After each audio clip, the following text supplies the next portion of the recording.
delighted to see so much lively conversation and networking going on. So I think some people have broken out into their groups and have some things that perhaps they'd like to feed back, so I will invite them to do that in a minute. But also I have people on roving microphones, so if I'm going to invite people to also this is an opportunity to feed back anything, any thoughts, contributions that they'd like to make, or raise any issues that they feel haven't already been covered during either the panels or the breakout sessions. So can I invite anyone who did formally break out? Leo, did you break out? Good. Would you like to come and, or even from where you are, just tell us some of the things that you've been thinking about? So we spoke about the possibility of having a longer process if you're willing to work for no money, but I imagine that's not news to anyone here. But one thing we discussed was that the traditional process can be perfectly rewarding. There's nothing strictly wrong with it. It just can also take a lot of time, and there was a general sense that processes like used in contemporary dance and more devising processes might break down hierarchies in a way that was constructive and found elements of those hierarchies that were useful. So, for example, singers do have some basic needs as a result of their training and the fact they have physical bodies which can't be broken, can be broken, but that's bad. So that was something we felt was useful as a hierarchical structure, as opposed to so-and-so has power and you must do whatever they say. We then started discussing about who are we making work for. Should we be thinking about what the audience want, what the audience expect, and what works for an audience, or should we be the great artist genius who makes work for their own artistic taste and hopes somebody else might also want to see it? And the fact that fundamentally the opera community can seem a bit intimidating. There's lots of rules and traditions that put people off, both audiences and potential opera makers. And we felt that was sad. Then we had to come back. Okay, so I had a very interesting conversation in the break. Thank you very much, Leo. I had an interesting conversation with a colleague, the director Sam Brown, who finds himself now writing a libretto for Elena Langer, composer. And it was about the role of the dramaturg, we all slightly skirted around in the previous round table. And Sam, so I just invite you to speak to that a little, as somebody who's worked a lot in continental Europe, where the dramaturgs hold greater sway, perhaps. Yeah, I was just going to say, if anybody subscribes to Opera Magazine, you may be forgiven for thinking this is a swear word, the dramaturg, because it's rather frowned upon in our culture because we don't have it, and so we're a bit suspicious of it. But in many other opera-making cultures across the world, it's a very important figure. And Julian referred to Ed Kemp, who is a dramaturg, and and I was very struck personally by listening to Philip speaking about his experience of writing the opera 448 Psychosis, where he had no director in the initial stages, no dramaturg, and his librettist was dead. So, of course, this is a terribly lonely experience, and it was unsurprising to me that he said that he would like to work with a director at an early stage. But the role of the dramaturg, which is very inbuilt to the opera-making culture, particularly of the German-speaking world, which is where 80% of the world's opera actually is being created, is not only in the process of the rehearsal and in the process of the creating of the opera between the composer and the librettist, but also in the way that the entire organisation functions as a very important person, struck me as something where we are slightly lacking, because Philip said, for example, I was quite struck by his comment about the fact that if you weren't a dramaturgical composer, then it was a failing. But of course, and I'm paraphrasing, he said it much nicer and better than that. Sorry, I don't mean to misquote him. But there could, of course, be, I could imagine a composer who maybe doesn't have a dramaturgical mind,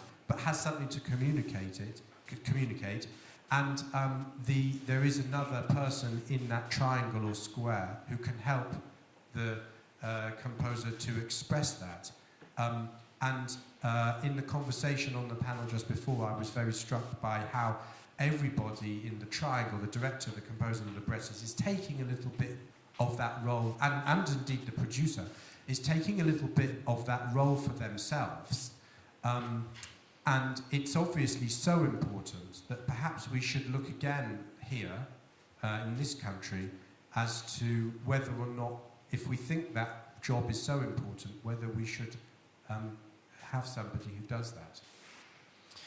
Thank you, Sam. It's very interesting. Those of us who are involved in creating the opera making and writing program here at Guildhall, Julian and Stephen, I think in an early iteration of that program, there were questions about whether we wanted to carve out a role or a pathway even for dramaturgs, and that's something I think which it's still a question and something that we may revisit at a future point. But yes, I mean, I'd be very interested in contributions from anyone else who has thoughts about the benefit or indeed the challenge of there being another person fulfilling that specific role within our opera making culture.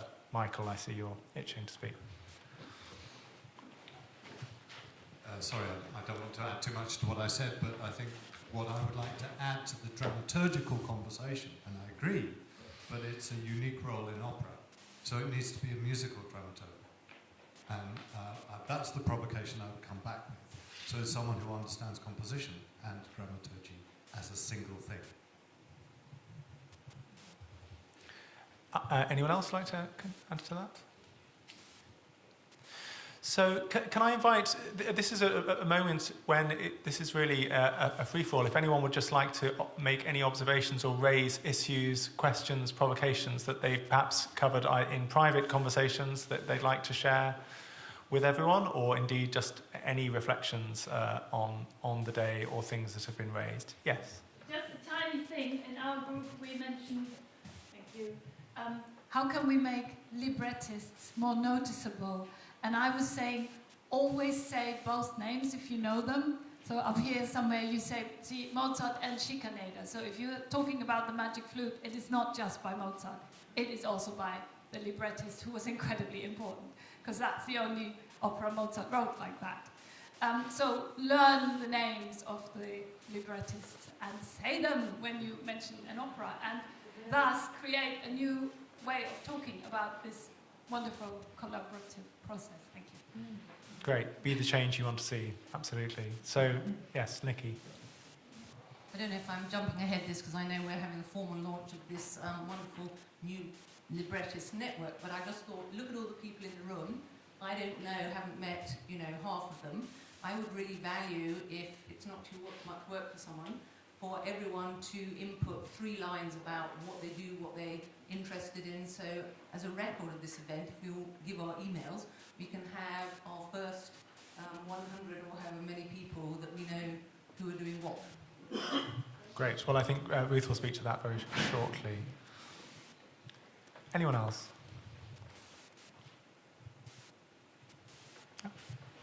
I think one of the things that struck me, and I've thought about quite a lot over the years that I've been working on these kind of pieces, is there's been a lot of discussion today about whether you know the rule book or whether you don't know the rule book, or whether you're interested in the rule book or not interested in the rule book. And I don't know what the rule book is, but I think what we haven't talked about is our love of the form and our excitement about the form, and that's why we make this work, because we're really excited about the possibilities of the form. And something I think that can happen is that there is an attempt to come to opera making with a disrespect, maybe is the wrong word, but a distaste for the form, an idea that it needs to be changed in order to be good. I don't think that's true. I think we need to constantly challenge it, like artists do, and like dancers do, and like filmmakers do, and constantly push against what the form is. But I think at the bottom of it has to be that we love to hear stories sung,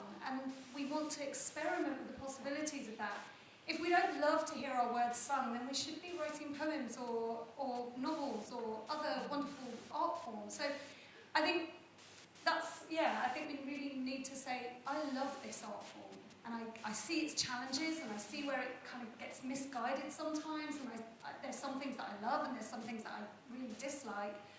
But what I want to know is where I can go with this particular art form, and yeah. Great, thank you. It's lovely to reinforce our love of the form, I think. Yeah. Yeah. Yes, gentleman over there. Thank you. This is really just following on from that last point, but also with the panel when Michael was talking about his work in Norway, and said they generated this huge amount of work, but something about a system or a culture that actually then couldn't, as it were, do anything. That's right. And I was just thinking, as we talk here about the possibilities of generating more work, and maybe it's for a conversation another day, but there is something about the specificity and the distinctiveness of opera and new opera, like in theatre. You know, there's a big thing about new writing in theatre, and maybe about new opera.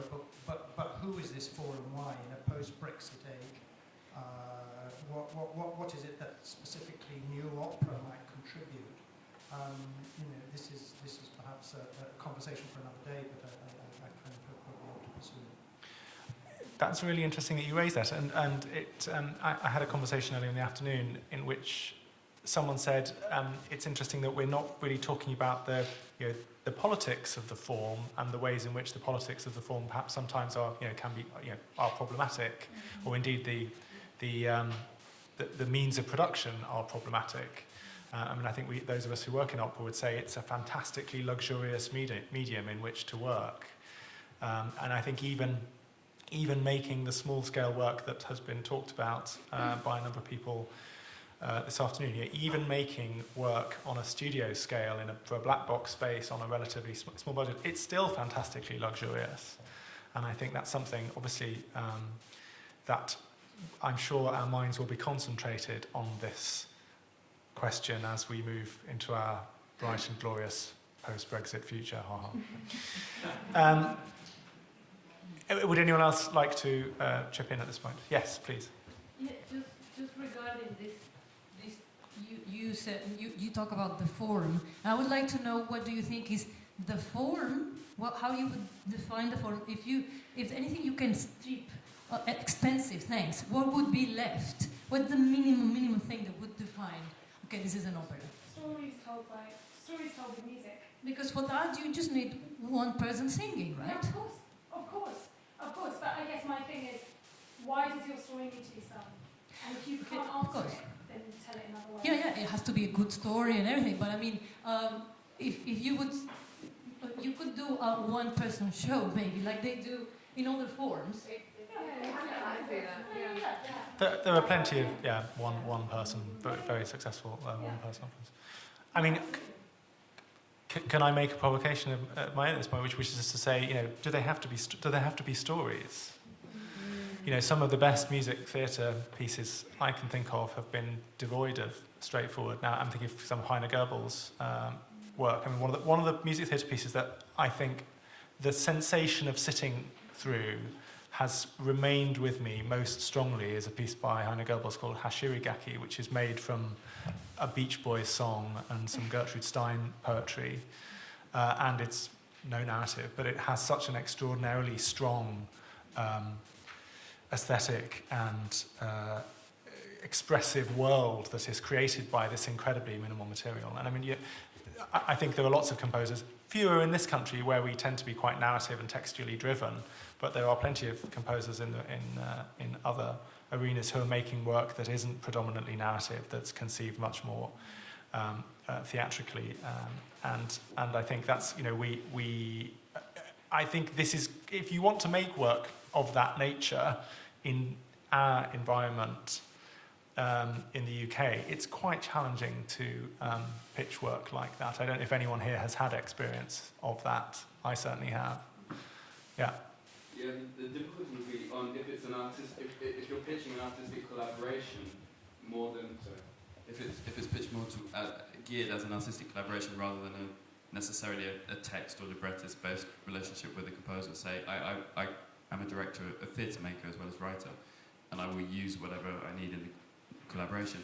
But in a way, the way I've managed to kind of continue collaborations or relationships with composers as an artist, have been about meeting with a producer, for example, who will be interested in not necessarily just the project being pitched, but what might be around the collaboration and the sorts of worlds that you might be crossing into, the other spaces that you work in.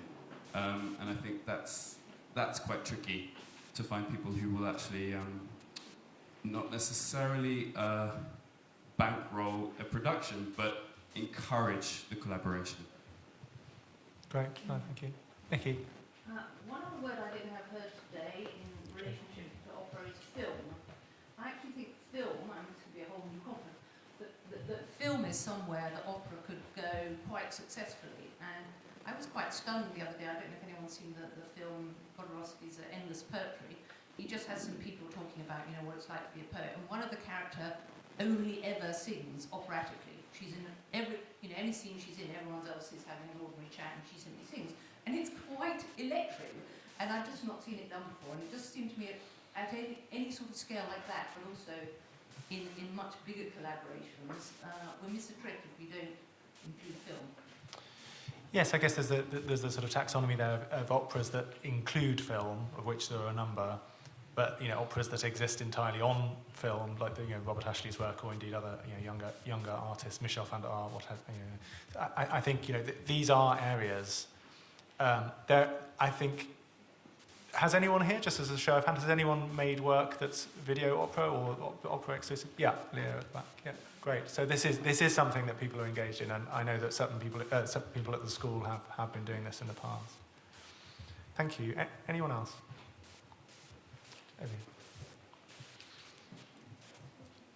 This is sort of something, I suppose, it's really related down the line, and I don't know to what extent it's related to the writers, but the other word I haven't heard today that's perhaps worth bearing in mind is conductor, because we've sort of talked a lot about collaboration and all the people who come together to make an opera production, and the conductor is sort of quite an important one as well, and especially their relationship with the director and things like that. So maybe for future conferences or whatever, that's something that really interests me.